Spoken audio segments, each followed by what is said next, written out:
She just sends it.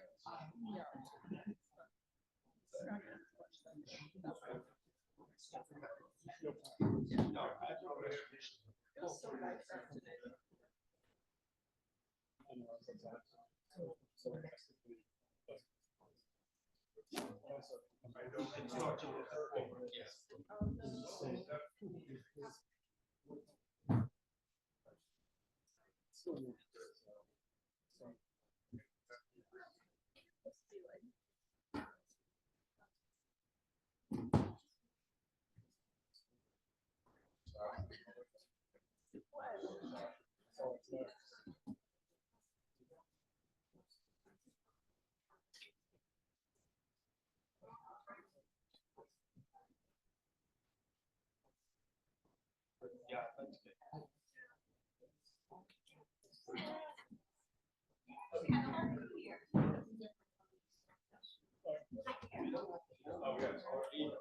What's that? Well, no, we have the code already. Water source protection. Yes.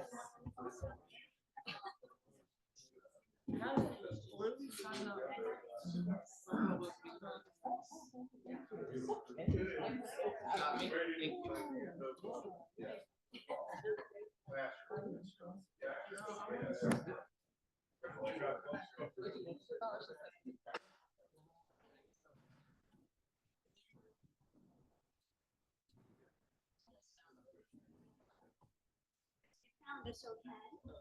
Yeah, you've been here before. Yeah, about a month. Yeah, it's recently. It actually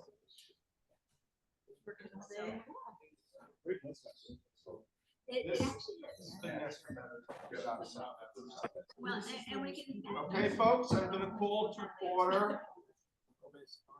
Back on the March 11th meeting of the Woodstock Town Board.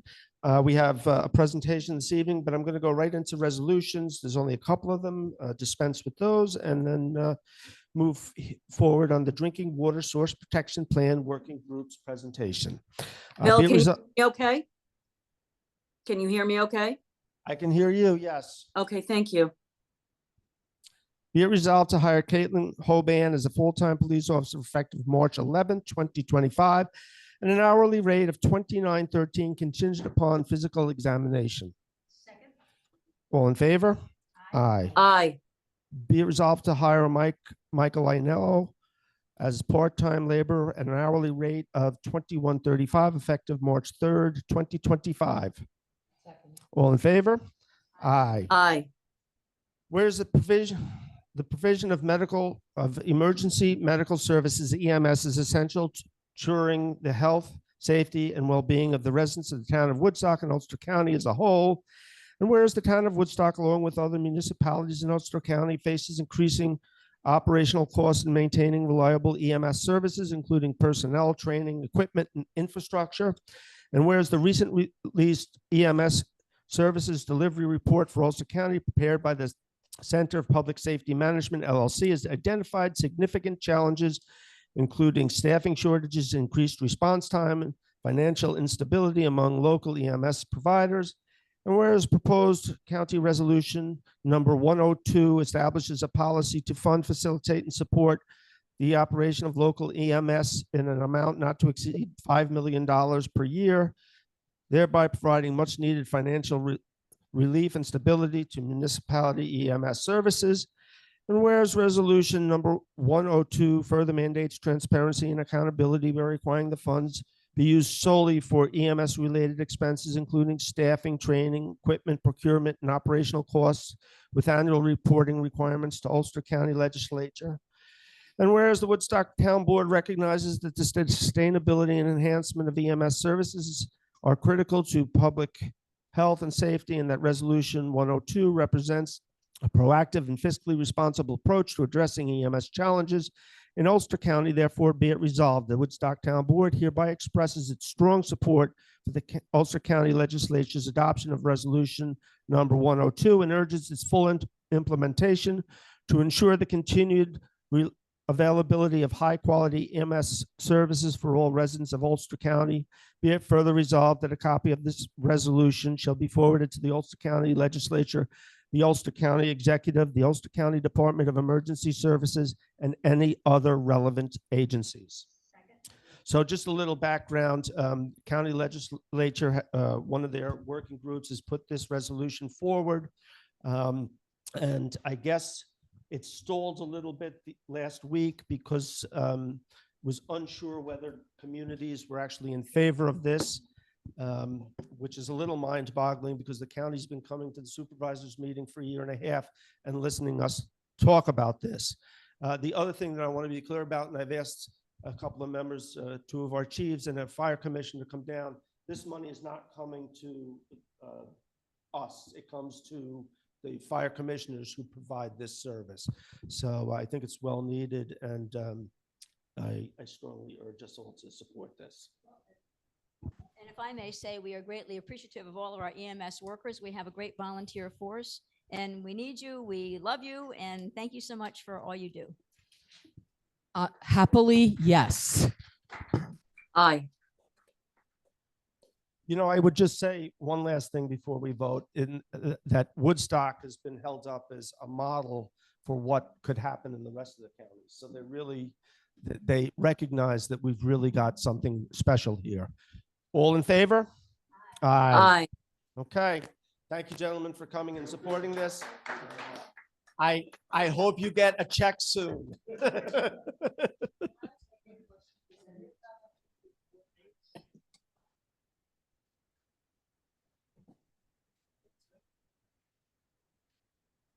Talk to them.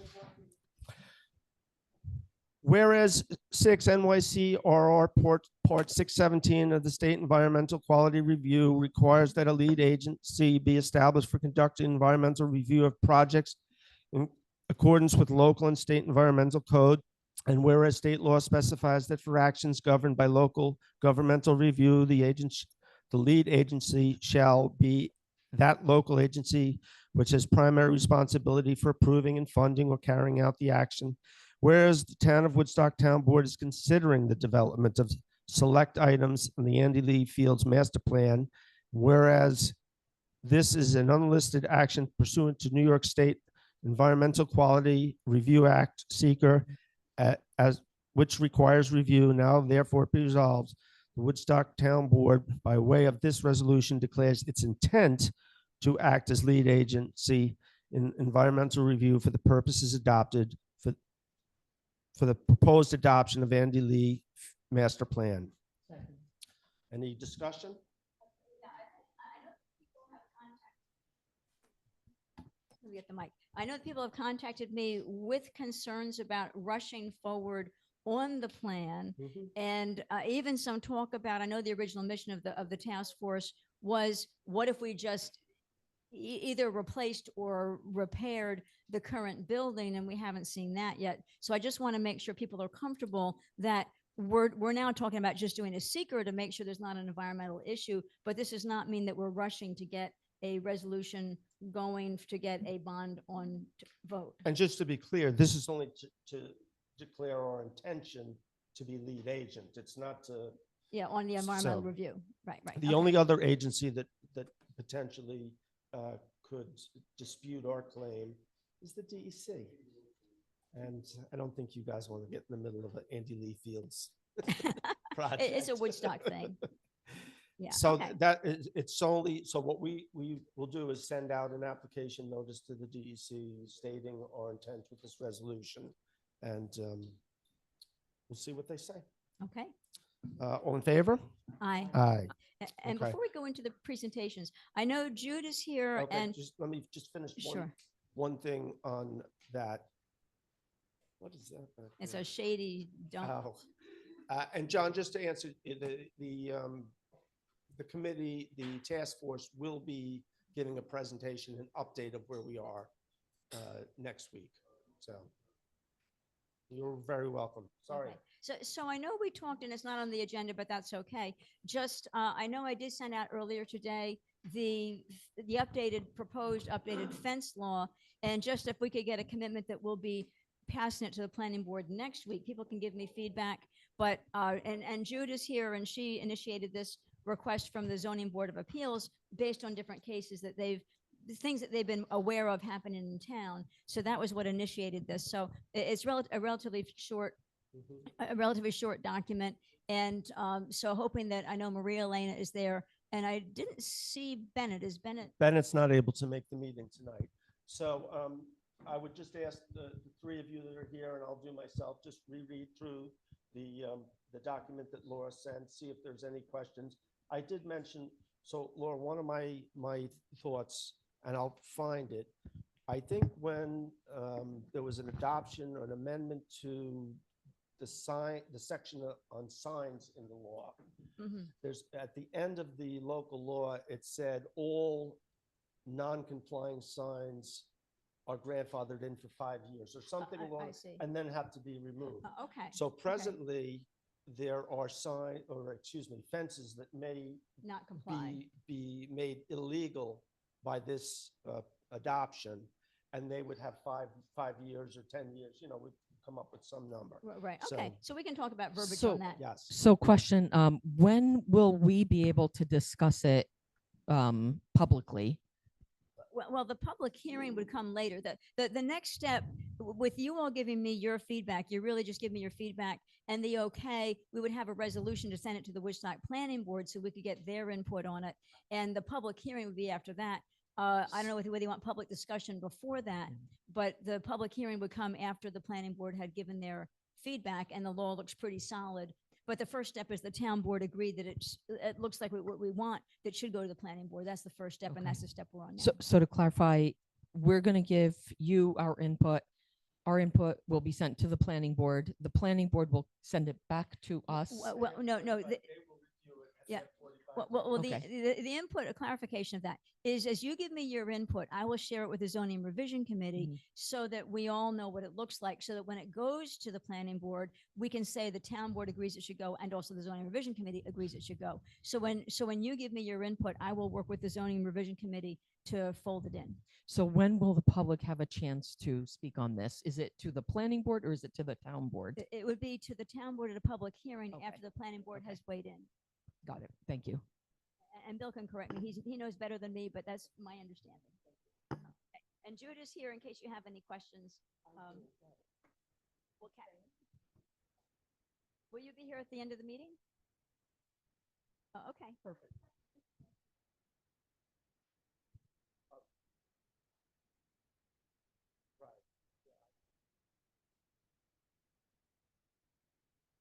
So, I know with like fences, I think, or excuse me, signs, it was maybe 5 years. I seem to recall that might have been based on, cost of what a sign costs. Fences might be a little bit more, so maybe some change. I know that there's not a lot of them out there. The property is pretty much surrounded. Little People fortress. don't realize, like the one I'm thinking about, which I won't say where it is, all the dirt is something there because all the wildlife is not.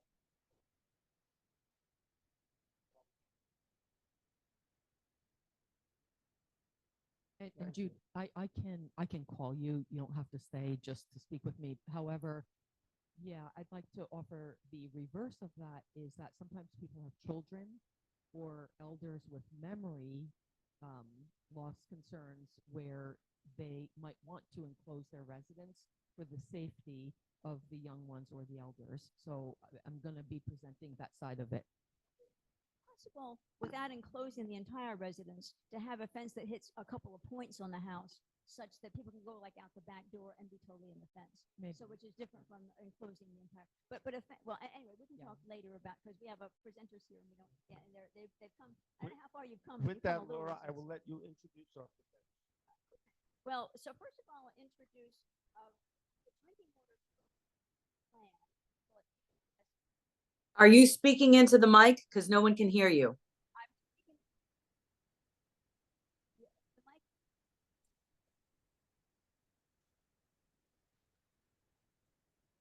Can you hear me?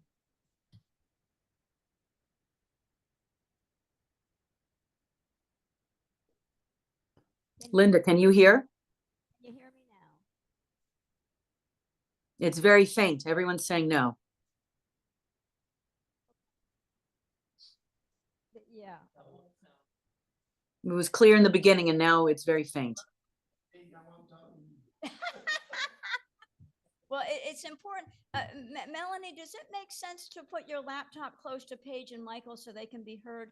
Because this is what's that? Well, now we can hear you. Now it's better. Oh, you can hear me? You can hear me now? Now it's Okay. better. Okay, so let me do an intro. Can you hear me? Yeah, I don't see her touching. Well, there is a, yeah, your bag's on a white wire behind you. Okay, well, let me start. You can-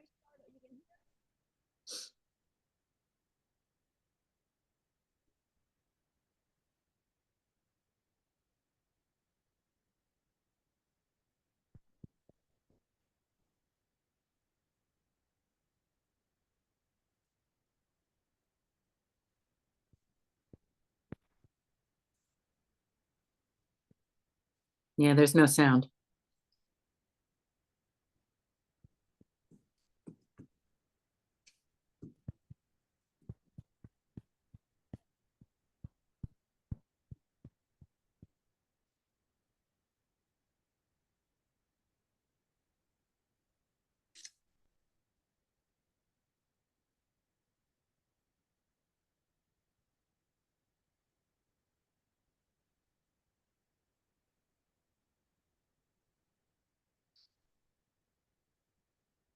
No,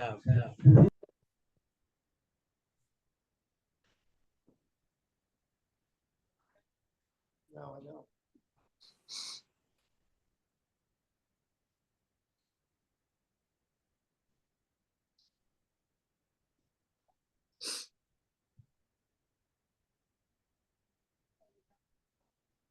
And we can post the presentation online, so it's not as good as. Wait, can we turn everything down? I can, Oh, dear. can you turn that down? Because I'm gonna use this. Unmute but if you unmute and then I think you could be the speaker. So who's the speaker now?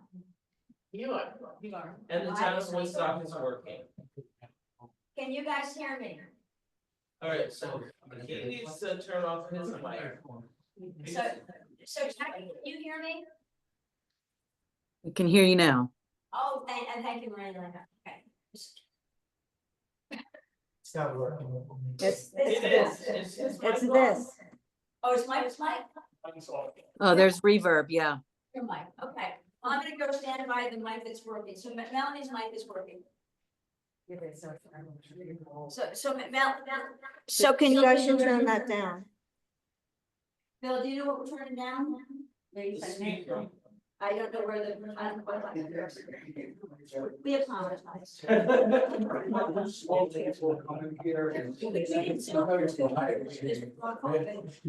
now, for some reason, Zoom after 10 minutes just cuts off. And I heard it that for planning board as well. Gosh.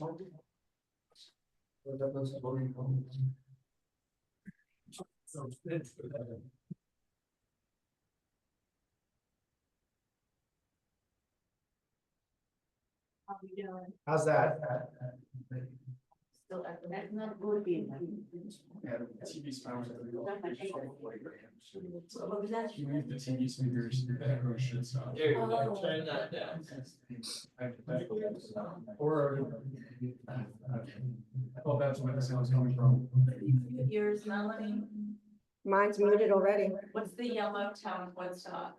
That's not me. That's just talking. That's just talking. So mute that. Mute everyone and let mine say themselves all.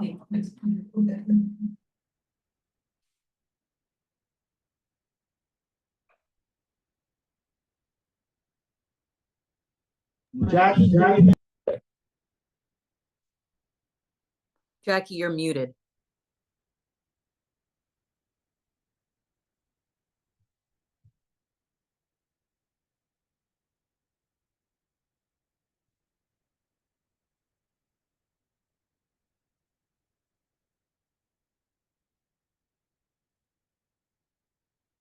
we're in 2025, but we are mountain people.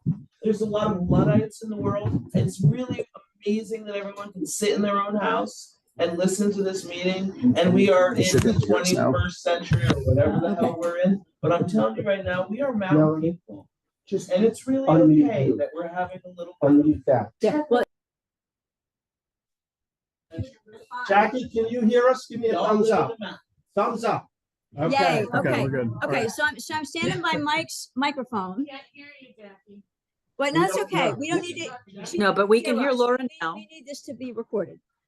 Jackie's talking, but she's muted. Yeah, Jackie, you're She's muted, giving we the can't thumbs up. hear, can you?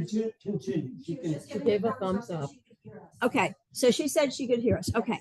So Bill asked me to do the introduction. I want to start with Julia Blelock, who I thank greatly because Julia was the one that said, you know, there's this program in New York State. It would really help Woodstock if we could just be part of this program. Drinking water source protection, we call it Drinking Water Source Protection Plan. We call it DWSP2. And so, and I think Julia recruited Arlene. And so thankfully, gratefully, Julia, Arlene, and I have been the Woodstock official members in this team, and Paige, Bogart, and Mike Forging, am I saying that? Forging, yep, that's right. Yay, I got the names right. So Paige and Mike have been our leaders with it. They'll get into more of the scope. The scope is a drinking water source protection plan focused on Woodstock's water district water and making sure the water, we know what's good about it. We know what the risks might be. I don't want to say too much because they'll tell you all of that, but we've been working for probably a year, talking conversations, delving into different areas. And so people in Woodstock have asked, where are we now with the program and the project? We're not finished, but we wanted to come let you know where we are so far. And I think the plan is to come back when the implementation plan is all laid out. But we've done a lot of investigation. Well, Paige and Mike have been fabulous. Julie and Arlene have been fabulous. And different people on the team have reached out to different people who have given us a lot of information. So this is just a checkpoint. Where are we now? Thank you, Laura. Hi, Paige. I just wanted to give credit to Julia. There was actually a grant process that she applied for, and Woodstock was selected for this. So this isn't something we did. It's something she applied for, got the grant, and that's how all this happened. And Julia, thank you. That's again. kind. I'd like to also point out that Ken Panza had gotten us involved in this similar program several years ago. And so he's had a fabulous amount of information that he's been able to get to us as well. He shared tremendously. We have a lot of wonderful people in this town. Yeah, we do. Yeah. Amen. Yeah, I think we could. I mean, I think you probably just stand there wherever you're most comfortable. Yeah, close to the mic though, because that'll be the one. Yeah. That was a really good introduction. But yeah, so Mike and I work for the Drinking Water Source Protection Program, and as like a little bit of a recap, so we work with communities to help them proactively protect their drinking water source by developing and implementing a source water protection plan, and I'll get into how that process works. So Teacher voice. I'm a little sick right now, so sorry if I can't project too much, but yeah, so first, just before we get into plan specifics, want to talk about how we develop a program and the process we go through. So the program can be broken down to 3 parts. That's assess, strategize, and protect. The first stage is assess, and it's really exactly what it sounds like. We identify where your source water is coming from, the contributing areas. We'll look at water quality and availability, map out and identify potential contaminant sources, and then create source water maps, which includes a protection area around your source water, land use, land cover, and we have examples of what that looks like throughout the slide, so I won't get too much into that. After assess, we move on to strategize. So this is where we will pinpoint specific protection and management strategies that we can use to protect your source water. Some examples are conserving land, incorporating source water protection into local zoning. There's many more. And then we develop a timeline for implementation. That's about where we are right now with the town of Woodstock. But we're excited to move on to the next phase, which is protect, which is the most important. So we don't just create a plan, let it sit on a shelf. We continue to work with your community to really ensure it gets implemented and help find funding because it costs money. So the next slide. Can somebody turn Sorry. No problem. In terms of our current progress today, we have completed our source water maps and groundwater modeling, and like I said, we'll show you what that looks like. We have identified community-specific water quality issues to prioritize in the plan, and that's the bulk of what we'll be going over today. We've identified protection management strategies. We won't be talking too much about them today, just time-wise, but a big part of this plan is doing a lot of outreach, so there'll be like other opportunities to talk about that and ask questions.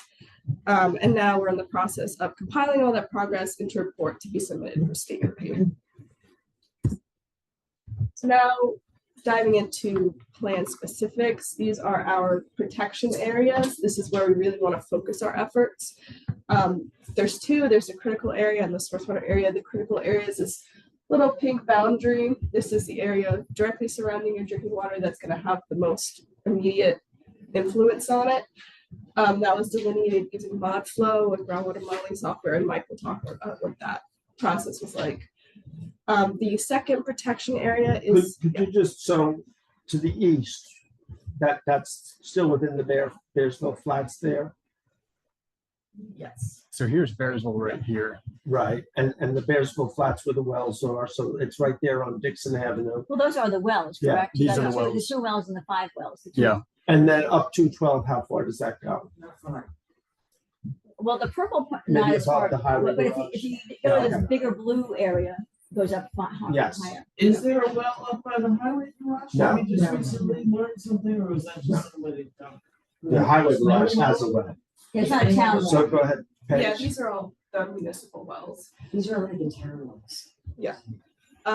The kind of getting back to the protection areas, the source water area is the watershed of the Sawkill, and the reason for that is because your wells are influenced by surface water, so very shallow.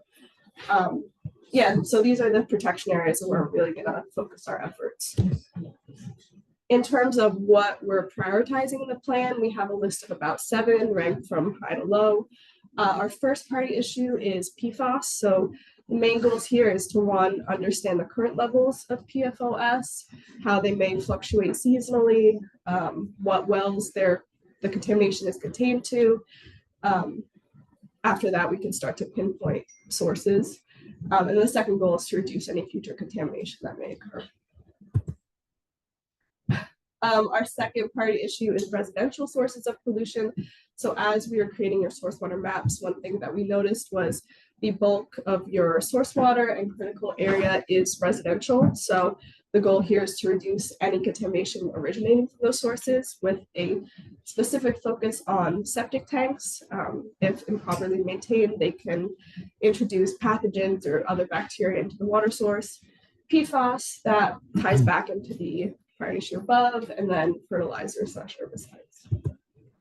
The third priority issue is education and outreach. Main goals: engage the community, source water protection efforts. So this could be through volunteering for sample collection or town hall meetings, and Mike will talk more about the sample collection, another issue.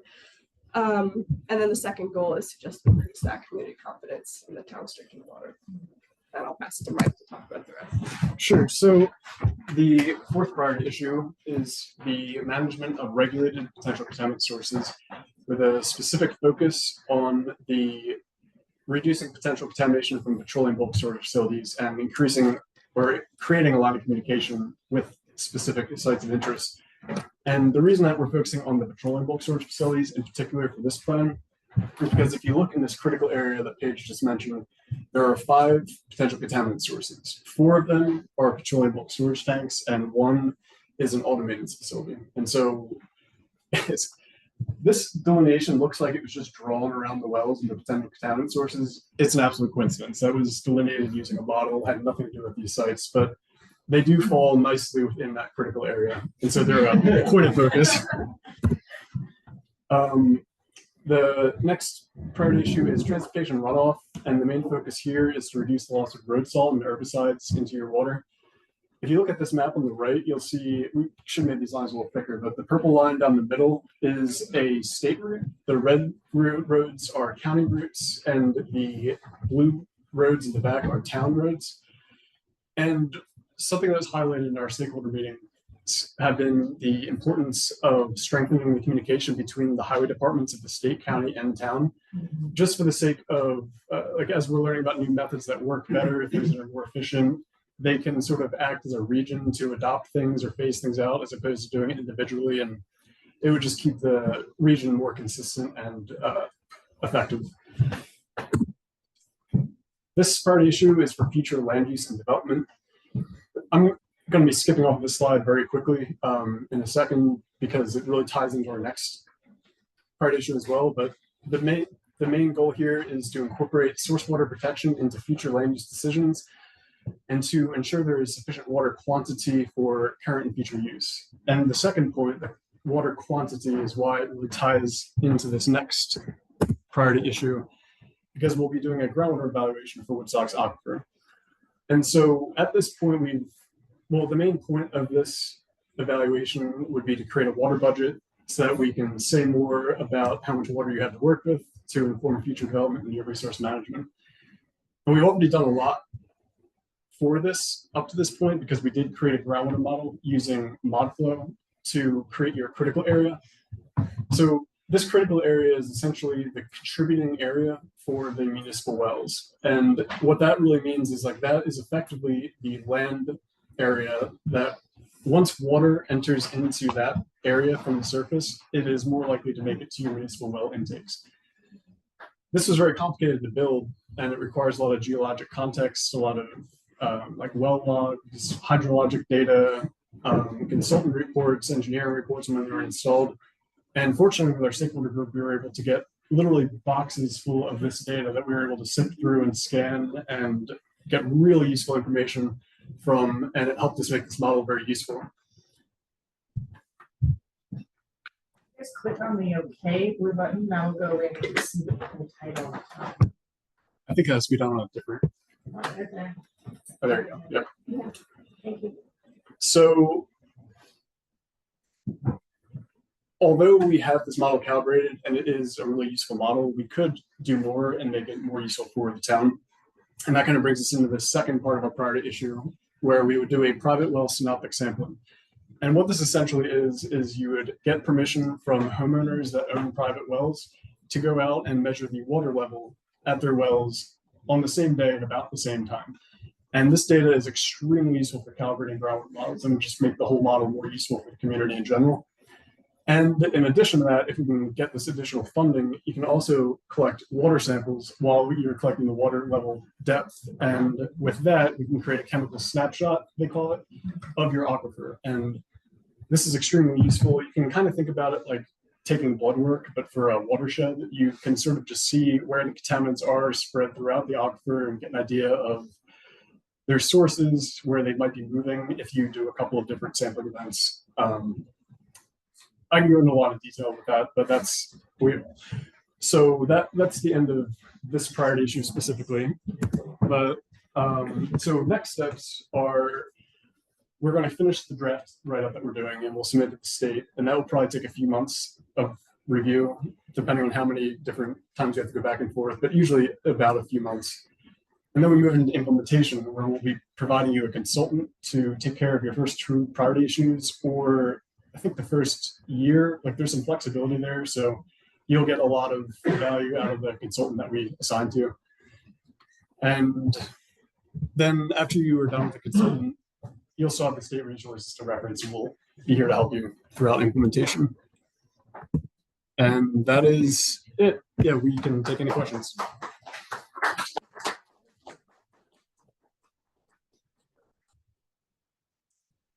Yes. Hi, thank you so much for this work. Is there a way that we as community members can work with and support in any way the work that you're doing? Yeah, definitely. When we get into the implementation, we'll be happy right at you.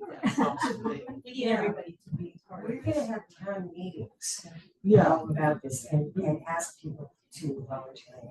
yeah, this feels good because it feels like actual movement and motion because we're in, as you probably know, very contentious and fearful. People are afraid for their water. And so we want to know that there is a plan, and to know that Julia, that you're leading this, that this is very very, Yeah. this is really, feels really good. It feels There's a lot of helpful. levels. There's also the level which they didn't talk about very much, but it's that whole area, which is going up to Willow, of all these houses, that it matters how often you get your septic cleaned. Can we think of a project or a program that will help people to do that? What are they putting on their lawns? And then again, what you were talking about, the county and the state and the town, what are you putting on the roads? Because that's gonna go into that Sure. water. So we need to be thinking and developing a whole list of best practices. How are we as a community going to protect our aquifer and going forward? Exactly. What do we need to do? And then, how do we get that out there? And how do we get buy-in? That's what I call it. You know, how do we get everybody wanting to do this, not just for themselves, but for the town? Any other questions, David? Could you talk a little bit about road salt in a little more depth, and also what other options there might be, and what would they cost over road salt, the current cost of road salt? So this is every town in the area is very concerned about road salt right now, and there's a lot of research going on in the background to find what the best alternative is. It kind of depends on the area and the topography and everything else. But one really common alternative is switching to brine. A lot of towns, like Red Hook, for example, just recently got funding to switch their infrastructure to brine related infrastructure. It is a type of salt. It's like a liquid form. Mm-hmm. Yeah. You get more bang for your buck. You don't have to use as much to get the same. Yeah. And where do they get the funding for that? There are different programs. Like Yes, they got it from they specifically got it from the water quality improvement program. That's also like a funding source we're gonna list out in the plan, but like we mentioned earlier, like a big part of this program is finding funding and helping you implement it, so.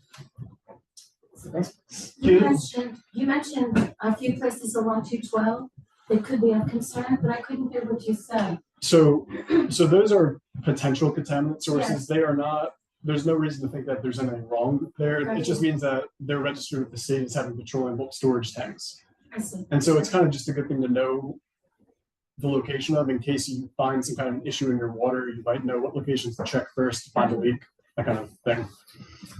I just want to add for the town highway garage, we've moved the both diesel and gas has been moved off the property. The diesel is over at the salt shed and the gas is down at the water treatment plant for this very reason. There is also a containment system for that entire property. If you look at down, it looks like little ponds with a lot of weeds growing. That's to catch any contaminants, and there's an actual filter there.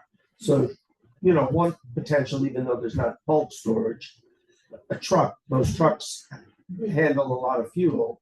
They leak out, it's going to leak down, and the stream has some protections. Can I just say one more thing? Yes. Yeah. There was a group of people for a long time who worked very hard at getting all those buried storage tanks out of Fairfield. So thank you to all of them. Some were no longer with us, but boy, that was a big effort and really, really important. There were so many of them, right? Yeah, I think that was the Jane Wenck project. I thought Jane Wenck worked very hard Jane Wenck. to get buried Yes. tanks.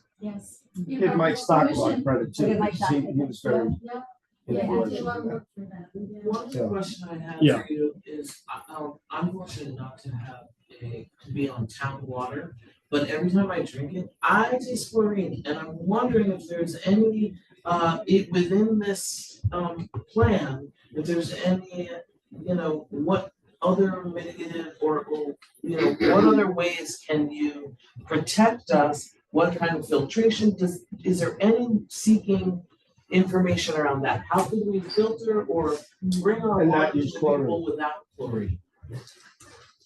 So our program focuses on source water and protecting source water. Any kind of infrastructure related topic, we don't really handle in this program, unfortunately. That's a wall we keep hitting. People might want to make a part of these projects focusing on their treatment plant technology, and we just can't focus on infrastructure with this plan. One of the limitations. Aaron? Not sure if I asked this already, but is there potential funding available through Climate Smart? Yes. So, okay, I would love to. And just like adding on to that, when you have a state accepted like DWCP2 plan, it makes it more competitive for those grids. That's another problem.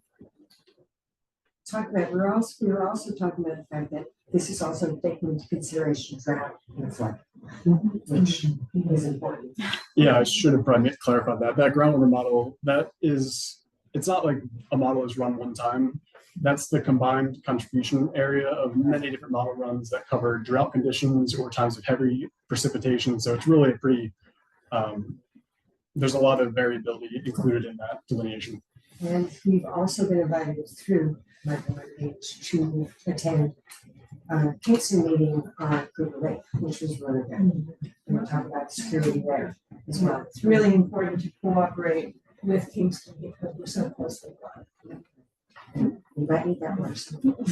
And we have, one of the good things that came out of that whole Niagara bottling fiasco was that Kingston finally acknowledged that, yes, we do have a right. It's a little bit of a question on what we might have to pay for it, but there is a plan for an emergency hookup should it be needed. So I think I saw two questions. Yes. I think you had your hand up first. Thanks. I just wanted to clarify something. Maybe you talked to this and Stephanie, you just.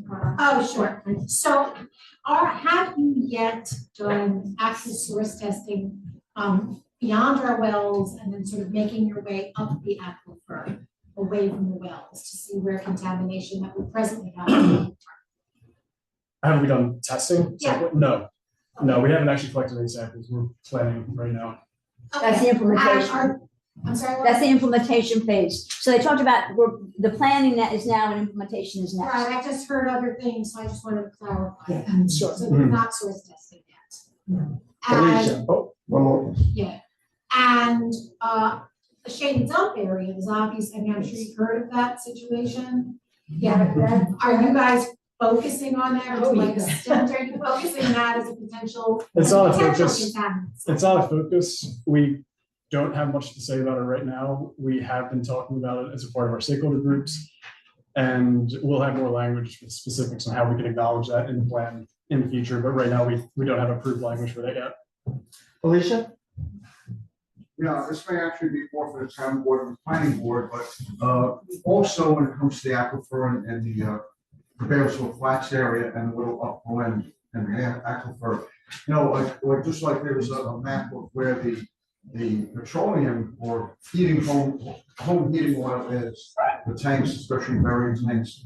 What about both large above ground and in-ground swimming pools and what they're using in them? Some use chlorine traditionally, some are using saline and salt, which could be a problem for soil. And then there's others that use hydrogen peroxide, which is probably not much of a problem, but nevertheless, it's a good idea. That's a source of potential contaminants. Private wells as well. I think it's a really interesting point. I haven't personally really thought much about like pool-related chemicals being a source of contaminant in that sense, but that's a very interesting idea. That's a good point. More and more people have moved up here in their new homes and a lot of money's come in and they're, you go to planning board, right? There's more and more swimming pools. They do vacuum and then the water, most of them dump the water out of the hole. Yeah. When they vacuum and clean their pools, the water from those pools goes right into the ground. Ben, you have a question? Yeah, I'd like to know if this program has been presented to other towns, if you have experience with other towns. Yes. And, so that we can learn, And the issue with the post office here, I don't know whose water is contaminated with all the, whatever they put underground at post office. And At I the don't coast, know. I haven't heard about that. Tell me about that. Everyone on Orchard and Library Lane. Everybody what? Everybody on Orchard and Library. Tell me about that. Well, What so happened? years ago, we used to have a post office where we have a bakery now next to the station. Correct. It was actually put on supervision. Now we have a post office that was built on a wetland. Right. And so what it did, besides displace a lot of wildlife, and it was that then, paved, was push all of that water Okay. down This to Library and conversation, Orchard Lane. this is And so all of more our- flooding, all not, of- not drinking. But that flooding did indeed take with it, I'm sure, and she's asking, and I think she's probably right, plenty of asphalt, Okay. right? And whatever was made to pave that field. Does anybody else have any Well, I questions? actually did. So if you could go back to priority number one, I was just interested as you had the diagram of all the things, of all the PFAS sources, because what's really interesting and even almost shocking is who doesn't use shampoo? You know, a lot of us have nonstick cookware. It's just very interesting that all these things, if you have a septic, these things are going down the septic everywhere. So you may do a soil sample and say, oh, I've got PFAS or PFAS, and you might have put it in your ground by yourself and not realize it was you. I mean, that's kind of a quite the list of things, of everyday things. Yeah, so that's a very interesting, and that's probably just scratching the surface, right? Because Yeah, absolutely. Yeah, this is a very small list of It doesn't have examples. laundry, it doesn't have microplastics. And there's a lot of sites you can go to, which we can bring into the education part, where people can actually get lists of companies that are good, companies that are bad. good, right? It goes on, but that's where it's gonna get fun too. It also doesn't have contaminated C and D, which. Did you have a question? Okay. And then Anula. Quick question. Do you know about how many private, residences you will want to ask for samples from? I'm anticipating it being a challenge to get a lot of people to sign up in this community. Maybe that's not gonna be the case. So really, as many as we can get, the more the better. And it also comes into what we can afford if we are going to go and collect water samples. And There's gonna be a part limit B, there. part B is, will you be sharing the results with the homeowners who would probably love to get that? Of course. Yeah, Okay, absolutely. so, No, I think it's a great thing. yeah, okay, I think a lot of people will participate. thank you. Really great. Will we be able to get funding to help, or will people take on the cost ourselves for doing the testing, synoptic testing? It's gonna depend exactly, so we're kind of trying to figure out, we don't know yet. We're trying to piece together exactly the workforce will be. It seems like universities are sort of a really good person to approach for this kind of research, but we can talk more about that, yeah. We have some ideas, yeah. At what phase do you plan on having the water budget information available? That is probably in the earlier stages of implementation. We should be able to calculate that. And when do you think that third stage implementation is gonna take place? When, best guess, or range? We should, if I had to guess on when the plan will be approved and we could start implementation, it would probably be maybe end of the summer. Yeah. End of summer. Excellent. One last question. Okay. Do you have grant writers who will assist with this, or what is that process gonna look like? Finding those grants and writing the grant, applying for them? So we have a lot of different opportunities we can present to you, and the community usually is the one that has to fill out the grants. We're not actually allowed to write them for you, but we can be a part of the conversation and help you with whatever it is. Well, they would probably be New York State grants, correct? I mean, you are both New York always. State people, Mhm. and, But there are federal things sometimes, and there are other options, yeah. One last thing, I just want to say thank you also to Laura Ricky for her involvement in all of this. We kind of thank everybody. So- you know, again, Julia, Arlene, and Ken, as Julia mentioned, Ken has been such a great anchor person for, I think when Michael just mentioned, had all the stakeholder information, I think he was talking about Ken. Actually, he was talking about Jerry Washington. Oh, there you go. Ken and I went over there and we went through so many files to pull Right. amazing stuff, which is now in the Historical Society. Oh, fabulous. So Paige, Michael, when do you think you'll be ready to give us the next update? I don't know exactly, but, Probably in the summer, now. oh, yeah, Okay, sometime over the summer. exactly. For summer, should be good. Okay, thank you very much for coming this evening. Wonderful presentation.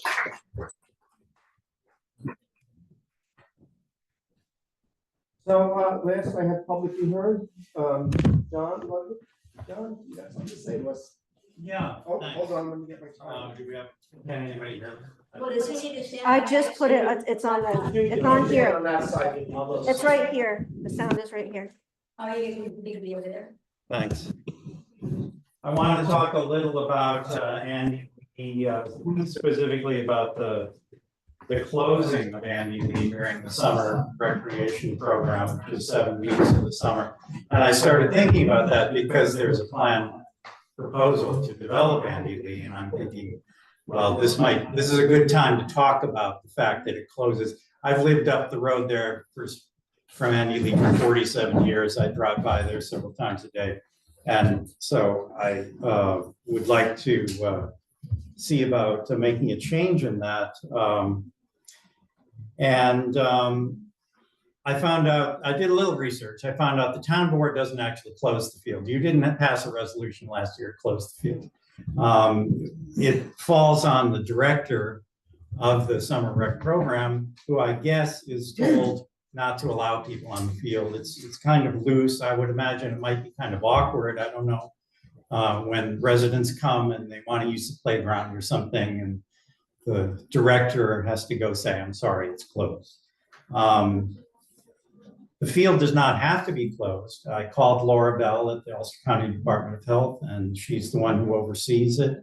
She referred me to the law, which says that campers, quote, campers have to be, quote, protected from any unreasonable risk. Read that again? Protected from any unreasonable risk.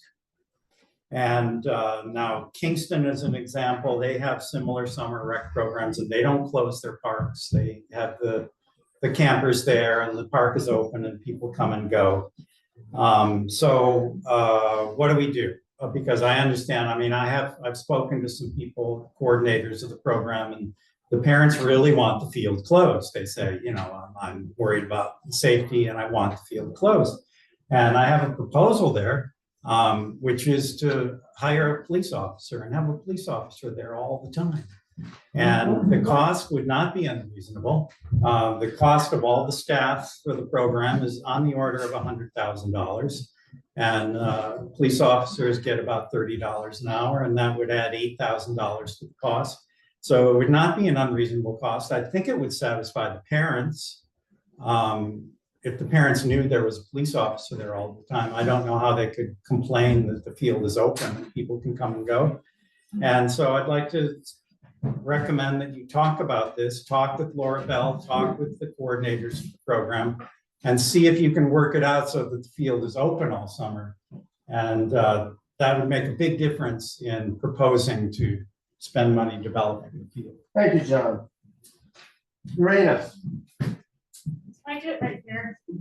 But you might not be heard on Okay, the. So I wanted to ask, it's been a long time since you guys have talked about or shown any action on the housing that's affordable for all Woodstockers. So just wanted to ask you guys, what are you working on? What have you been working on this year so far, and what is your plan? It's a question. Usually we don't take questions that publicly heard, but in a nutshell, next week we will have a presentation from the Housing Committee on their study of town properties. So come next week. We have like proposed zoning. They're doing something different. What's happening with the proposed zoning? Can I answer that? I think we're going to address next week. Yeah, we were going to give you an update next week. On the proposed zoning part? Well, we're going to discuss the plan, the go forward plan. Okay, thank you. Next week. Thank you. Oh, I have a hand up. Marcel. Just standing to sign up? No, I didn't. No, she didn't. Does she need to sign up? I didn't. So actually, Rachel has mentioned that things are pretty contentious in town about the water. And certainly I'm involved in the water situation, and there's a lot of contention. I want to read an email that was written by the highway superintendent, who actually worked for me for 7 years. He says, after receiving reviewing the archives and speaking with personnel, I can find no evidence that the Woodstock Highway Department was involved with digging test holes at Reynolds Lane, which That's referring to 10 Church Road. In response to that, Supervisor McKenna writes, Marcel Nagel continues to spread a false narrative regarding Church Road. I have attached a DEC letter sent to the two experts Mr. Nagel commonly refers to. The DEC has reviewed all their expert claims and disagrees with them. The DEC clearly states they see no hazardous material or construction debris at 10 Church Road. Mr. Nagel also claims the Highway Department did the excavation of the test pits.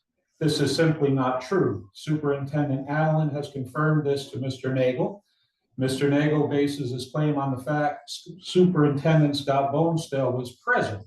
Superintendent Bonestell did go to Church Road the day of the excavation at my request. He did not participate, he only observed. At this point, Mr. Nagel is aware of his statement is false. Please see Superintendent Allen's email. What's interesting about that is Supervisor McKenna likes to not pay attention to the reports by professionals. And I have a professional's report that says we collected samples from soil excavations created along the east side of the property by employees of the town of Woodstock Highway Department. So I think maybe the investigation of the highway records is incorrect, and that gentleman didn't know who was doing it. Please don't interrupt me. You're spouting more incorrect information. I'm reading from documents. Continue. It would probably be better to contact the consultant and dispute them, because maybe the highway department doesn't keep that tight of a record. Extremely tight records. Maybe. Yeah, they do. But we have photographs and everything. I don't know why. Show me the photograph of the excavator. Could he speak? No, of the Actually, of Woodstock. we're not supposed to debate. Yeah. Yeah. So that's what the documents show. I'm going to go with the professionals and kind of say that perhaps maybe the highway department wasn't so detailed on that day. But certainly we have photographs of the highway superintendent, Scott Bonestell, on site during that. Here, I have a bunch of documentation. Some of this was presented to the DWSP2. Laura Rickey, I believe, has it. Anula has You it. gave us a chunk of data at a previous meeting. 85 pages. Yeah, that's Yeah. the same chunk. of data. There might be some more in here. What I intended to do was present this to Bennett and Maria, because I'm just tired of making so many copies, but they're not here tonight, so I will provide that to them at a later date. The interesting thing about the DEC letter, or one of the DEC letters that the supervisor refers to, is in part, it says, accordingly, the site is not considered an unlawful solid waste disposal site within our jurisdiction, meaning New York State DEC. It further continues to say that municipalities may have local laws regarding solid waste that are more stringent than the state law.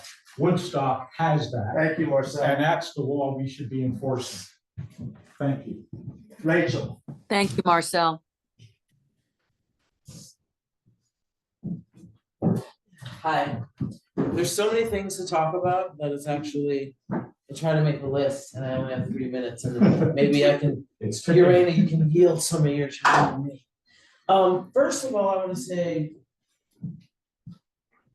this is a 10-year anniversary a couple weeks ago or a month ago of the work that we did to stop the Niagara Bottling Company from tapping Cooper Lake.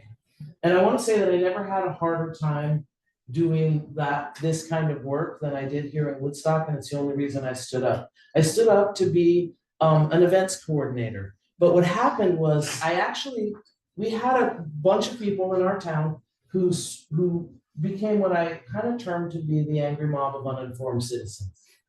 And what they did was pound and pound and pound, and they had really it was like these really broad stroke petitions and things that could not actually be activated.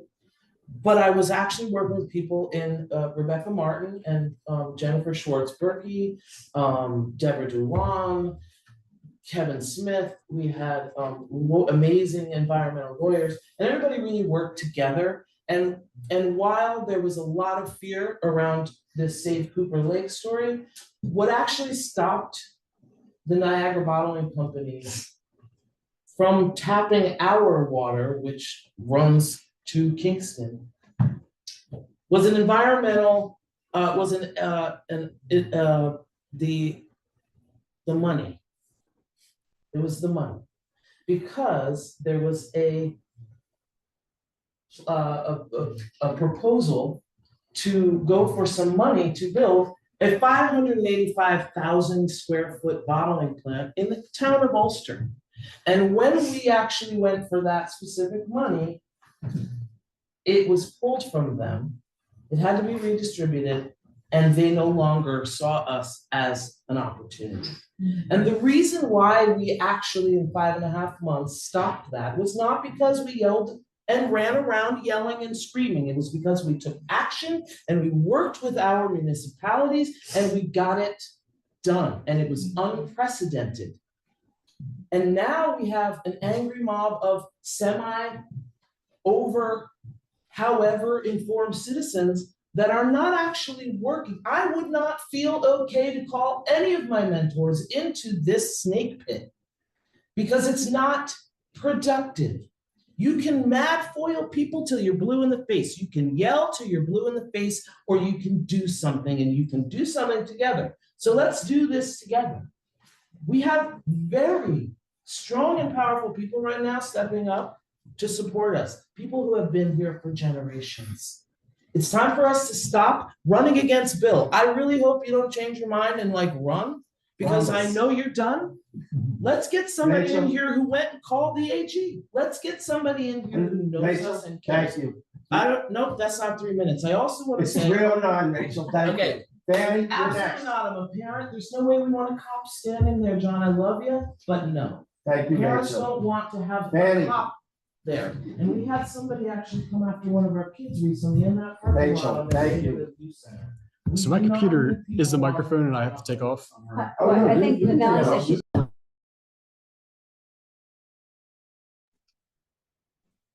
Yeah, now no one can hear anything. Okay. And camp, the kids camping for summer. It's an issue with the TV station, because the TV station is right there. And they don't allow, it was very surprising for me. Thank you. To learn that I cannot get into the TV station because, there was a camping ground. Well, I don't know, it's a new thing that happened. And it's on the other side, so I do agree with you that, if there is somebody else to take care of it, maybe, we can see that, the people that, have to go in there or another issue that doesn't have to do the camping are able to do it. So that's one issue. And the other one is, if you are, I think it's a good idea to to have somebody here and to record the meeting like you had before. Because, that way you can put it on the TV station, for local access TV, for the whole week. And also if you have decided if you are going to hire, Ellen and myself for the, TV station. If you have made the decision for that. Thank you, Fanny. Okay, thank you. So I will just say that the studio is not off limits, that we require producers to get an ID card from dispatch to get in there. And I will tell you, the reason that started was because 2 producers refused to leave the main part of the community center and actually went in there and started cooking their lunch. We asked them a dozen times not to do that, they refused. And that was when we shut down the TV studio until we came up with the ID thing within a week or 2. So producers can get in there, actually.